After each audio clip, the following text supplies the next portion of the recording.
నమస్కారం, కేఎన్ఎన్ టీవీకి స్వాగతం. ఇప్పుడు వార్తల్లోకి వెళ్దాం.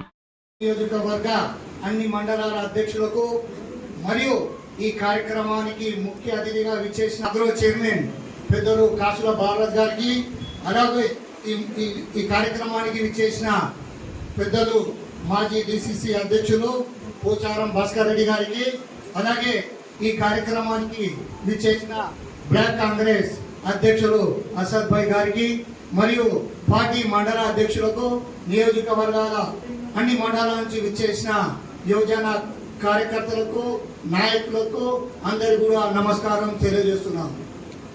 ఈరోజు మనం అందరం కూడా కొత్త కొత్త కలయికతో ఈ శ్రావణ మాసంలో నియోజకవర్గంలో ఈరోజు పోచారం శ్రీనివాసరెడ్డి గారి నాయకత్వంలో ఈరోజు జిల్లా అధ్యక్షుడు సోదరుడు చిన్న గారిని గెలిపించే బాధ్యత మనందరినీ మనం చేస్తున్నాం. ఎందుకోసం అంటే ఈరోజు మన ప్రత్యర్థి వ్యక్తి కూడా జిల్లా కోసం పోరాడుతున్నారు. వాళ్ళకు దీటుగా మనం అందరం కూడా కలిసిమెలిసి పనిచేసే అవసరం ఉన్నదని సందర్భంగా మనం చేస్తున్నాం. మనం అందరం కూడా ఒక్కొక్క గ్రామంలో బాధ్యత తీసుకుంటూ గ్రామం నుండి, మండలం నుండి, జిల్లా వరకు, నియోజకవర్గం వరకు మనమందరం కూడా ఈ 10 రోజులు పనిచేసే అవసరం ఉన్నదని సందర్భంగా మనం చూస్తున్నాం. ఎందుకోసం అంటే ఈ యొక్క యోజన ఎలక్షన్ అంటే నేను గతంలో టీఆర్ఎస్ ఉన్నప్పుడు కూడా మేము చాలా వింటుంటుంది. ఇది చాలా అంటే ఈ యొక్క ఎలక్షన్ బాగా జిద్దుతోని పోతుండే అప్పుడు. ఎందుకోసం అంటే ఈ యొక్క యోజన నాయకత్వం నుండి రేపు రాష్ట్ర నాయకత్వం గుర్తిస్తుంది.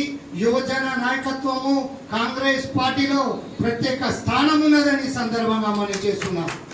అందుకోసమే మనం అందరం కూడా ఈరోజు మనం ఎట్లా అయితే కలిసిమెలిసి మనం ఈ నియోజకవర్గంలో ఎట్లయితే పనిచేస్తున్నామో మన గ్రామంలో, అట్లాగే రేపు కూడా ప్రతి వ్యక్తి ఏదైతే ఈరోజు ప్రతి గ్రామంలో యువకులు సుమారు 100 నుంచి 150 మంది ప్రతి గ్రామంలో ఉంటారు. ఆ యువకులను మనం యువజన సంఘ సభ్యుడిగా చేర్పించి అక్కడనే ఓటు వేసే విధంగా మనమందరం కూడా కృషి చేసి ఈరోజు మనము శ్రీనాన్న గారికి, కాసుల బాలరాజ్ గారికి వారి యొక్క నాయకత్వంలో మనం పనిచేసి భవిష్యత్తులో కూడా మన సత్తా ఏందో బాన్స్వాడ నియోజకవర్గానికి వలస వచ్చిన నాయకులకు చూపించే అవసరం ఉన్నదని సందర్భంగా మన ఐక్యత రేపు జిల్లా నాయకుడిగా గెలిపించడమే ఈ సందర్భంగా మనం చేస్తూ నాకు ఇచ్చిన అవకాశానికి ధన్యవాదాలు తెలియజేస్తున్నాం.